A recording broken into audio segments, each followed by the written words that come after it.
오늘 함께 보실 하나님의 말씀은 요한복음 4장 23절에서 24절입니다.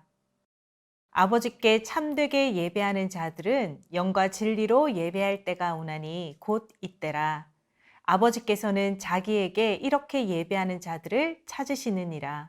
하나님은 영이시니 예배하는 자가 영과 진리로 예배할지니라. 제가 몇 년 전에 이 본문으로 설교를 했던 적이 있었습니다. 지금은 코로나 상황이라 교회에서 마음껏 예배를 드리지 못하고 있는 현실 가운데 이 본문을 다시 묵상해 보니 몇 년 전에 묵상할 때와는 전혀 다른 시각으로 본문을 바라볼 수 있었습니다. 우리가 현재 대면하고 있는 무너진 예배에 대한 해답을 오늘 요한복음 4장에서 찾을 수 있었으면 좋겠습니다.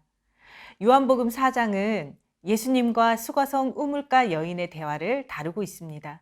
너무나도 우연한 장소에서 우연한 시각에 예수님과 여인이 만난 것 같은 이 장면에서 우리가 주목해야 할 성경 구절이 있습니다. 바로 4절, 사마리아를 통과하여야 하겠는지라 이 말씀입니다. 그냥 스쳐가면서 읽으면 예수님이 갈릴리로 가는 길에 잠깐 사마리아에 앉아서 쉬었다 가시는구나. 이 정도로 해석할 수 있지만 영어로 보면 조금 더 뜻이 명확하게 보입니다. And he had to pass through Samaria. 여기서 had to는 여러분이 아시다시피 반드시 무엇을 해야만 한다라는 뜻을 가진 표현입니다. 헬라어로는 데이라는 단어가 사용되었는데 이 단어 또한 같은 의미입니다. 그래서 굳이 문자적으로 표현한다면 4절은 이렇게 표현할 수 있습니다.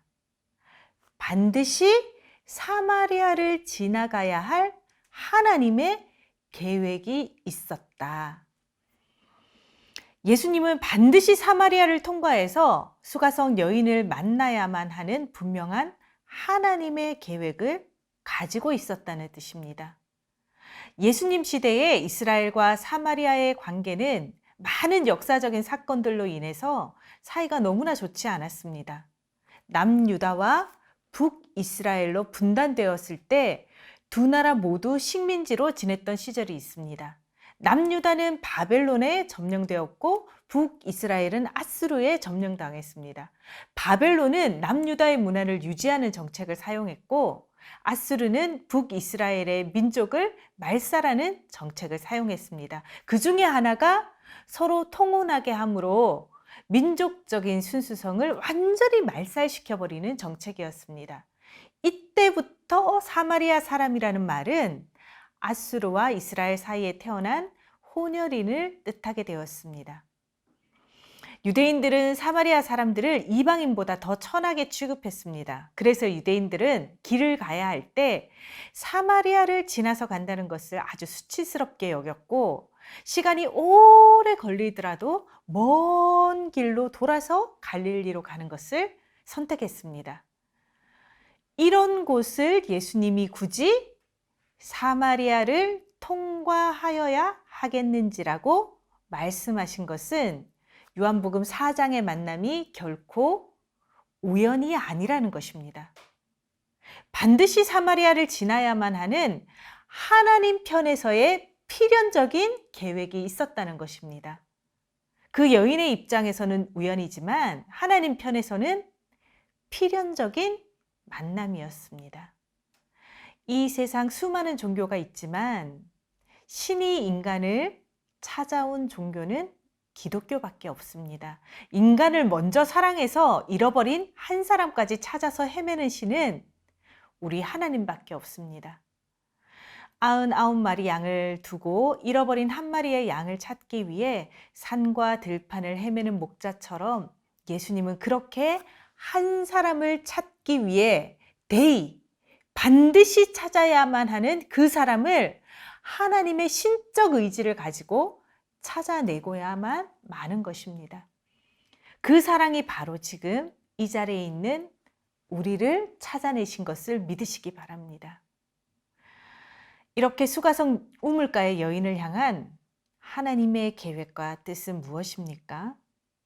하나님이신 그분이 이 죄 많은 세상에 사람의 모습으로까지 오셔서 그토록 간절하게 찾아내신 우리를 향한 하나님의 뜻과 계획은 무엇입니까? 첫 번째, 목마른 자에게 구원의 생수를 주기 위해 찾아오셨습니다.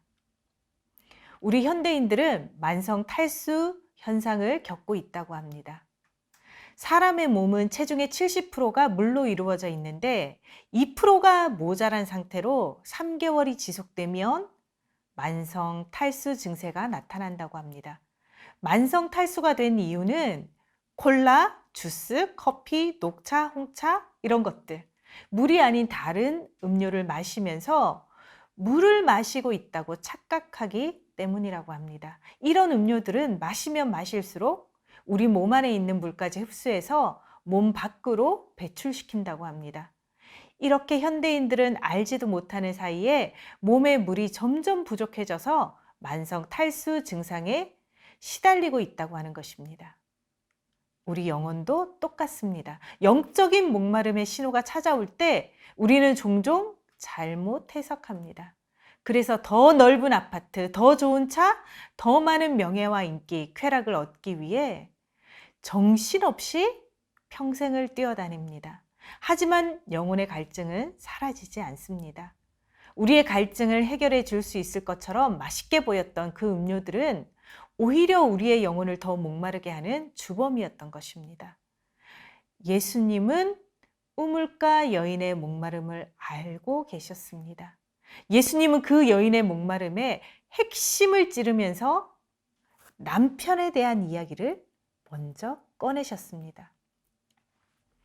끊임없이 사랑에 목말라 있지만 한 번도 사랑받지 못했고 한 번도 존중받지 못했고 단 한 번도 행복하지 못했던 이 불행한 여인의 목마름을 우리 예수님은 다 알고 계셨던 것입니다. 탄산음료를 마시면 마실수록 우리의 갈증이 해결되는 것이 아니라 오히려 더 만성 탈수가 되어서 우리 몸에 독이 되듯이 이 여인이 갈증을 해결하기 위해 마셨던 쾌락은 오히려 그 여인에게 독이 되어서 돌아왔고 수치와 실패와 비웃음과 단절과 고독을 안겨주었을 뿐이었습니다. 예수님은 이 여인의 영적인 목마름을 단번에 해결해 주셨습니다. 요한복음 4장 14절입니다.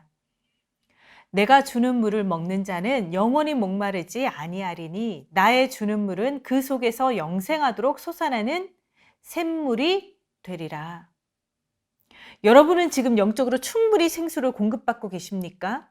수가성 여인처럼 영적인 탈수 현상을 해결하기 위해 엉뚱한 곳에서 물을 공급받고 계시지는 않습니까? 이 세상 어떤 것으로도 영혼의 목마름을 해결할 수는 없습니다. 오직 예수 그리스도만이 우리 인생의 목마름을 해결할 수 있는 유일한 생명의 물인 것을 깨달으시기 바랍니다. 두 번째로 우리 예수님은 목마른 자에게 참 예배를 알려주기 위해서 찾아오셨습니다. 이 여인은 자신에게 있는 갈증이 영적인 문제라는 것을 깨닫고 나서 예수님께 영적인 질문들을 쏟아놓고 있습니다. 요한복음 4장 20절입니다. 우리 조상들은 이 산에서 예배하였는데 당신들의 말은 예배할 곳이 예루살렘에 있다 하더이다. 코로나 시기에 교회에 올 수 없는 분들은 가정에서 예배를 드리고는 있지만 솔직히 예배가 무너져버린 우리가 예수님께 던져야 하는 질문이 아닐까 싶습니다. 여인의 질문과 예수님의 대답을 통해서 방황하고 있는 우리의 예배가 다시 한번 회복되어지는 은혜가 있기를 소망합니다. 이 여인이 예수님께 질문할 때 우리 조상들은 이 산에서 예배했다고 합니다. 이 산은 그리심산을 말합니다. 그리심산은 신명기에 나오는 산으로 역사적인 배경이 있는 산입니다. 신명기 27장에서 모세가 가나안에 입성하기 전에 이스라엘 백성들을 그리심산과 에발산에 반반 나누어 세우고 축복과 저주의 말씀을 낭독합니다. 그때 그리심산을 축복의 산으로, 에발산을 저주의 산으로 불렀습니다. 그 뒤에 남유다, 북이스라엘로 분단되었을 때 남유다에 있는 사람들은 예루살렘으로 가서 예배를 드렸고요. 남유다 예루살렘으로 가서 예배를 드릴 수 없었던 북이스라엘 사람들은 축복이 선포되었던 그리심산으로 가서 예배를 드렸습니다. 이것 말고도 여러 가지 역사적인 이해관계가 얽혀 있는 것들이 많이 있습니다. 남유다 사람들은 예루살렘에 있는 성전에서 예배를 드려야만 하나님이 받으신다. 북이스라엘 사람들은 축복의 산 그리심산에서 예배를 드려야만 하나님이 받으신다. 이렇게 서로의 주장을 내세우면서 수백 년 동안 계속해서 싸우고 있는 것입니다. 예수님께서 주신 정답은 무엇이었을까요? 이 산도 아니고 저 산도 아니라고 하시면서 전혀 다른 제3의 대답을 내놓으셨습니다. 요한복음 4장 23절입니다. 아버지께 참되게 예배하는 자들은 영과 진리로 예배할 때가 오나니 곧 이때라. 아버지께서는 자기에게 이렇게 예배하는 자들을 찾으시느니라. 그리심산에서 예배를 드려야 한다고 주장하던 사람들은 하나님도 섬기고 이방 신들까지도 섬기며 혼합 종교의 길을 걸어갔습니다. 예루살렘 하나님의 성전에서만 예배를 드려야 한다고 말하던 사람들은 예배의 대상이신 하나님의 아들 예수님도 몰라보고 십자가에 내어주고 말았습니다. 은혜가 넘치는 예배의 자리에 앉아 있으면서도 하나님과 아무런 상관없이 앉아 있다면 그 예배는 하나님이 받으시는 예배가 아닌 것입니다. 예배드리는 장소가 중요한 것이 아니었습니다. 하나님은 자기에게 예배하는 자를 찾고 계십니다. 너무 좋은 우리 더사랑의 교회에서 예배를 드리고 있다. 이것이 중요한 것이 아니라 내가 지금 하나님이 찾으시는 참 예배자인가 아닌가가 더 중요한 것입니다. 예배의 장소가 은혜를 보장해 주는 것이 아닙니다. 교회에서 예배를 드려야만 하느냐? 아니면 집에서 예배를 드려도 되느냐? 이 정도의 문제가 아닙니다. 하나님은 장소가 정답이 아니라고 말씀하고 있습니다. 코로나 시대에 우리의 예배가 무너지고 있고 우리 자녀들의 예배가 무너지고 있습니다. 하나님이 찾으시는 참 예배자가 교회에서든 가정에서든 찾을 수가 없다는 것이 우리의 문제인 것입니다. 그나마 교회에 나오는 분들은 하나님께 영과 진리로 예배를 드리기 위한 준비를 합니다. 일찍 일어나서 씻고 예쁜 옷을 입고 은혜를 기대하는 마음으로 일찍 예배당에 입당하여 기도로 준비합니다. 그런데 가정에서는 어떻습니까? 말씀드리지 않아도 여러분이 가장 잘 아실 것입니다. 옷차림이나 세수하는 것 이런 것은 둘째치고 예배 시간에 정말 마음을 다해 집중하며 예배 드리십니까? 아니면 그냥 TV 프로그램을 시청하듯이 시간만 겨우 지키고 계십니까? 예배를 통해서 성령의 생수를 공급받지 않으면 우리의 영혼은 목말라 영적인 탈수 현상으로 병들어갈 수밖에 없습니다. 교회에서든 가정에서든 어디서 예배드리든지 상관없이 어떻게 예배드리면 하나님이 기뻐하시는 예배자가 될 수 있을까를 늘 생각하며 예배드리는 참 예배자가 되셨으면 좋겠습니다.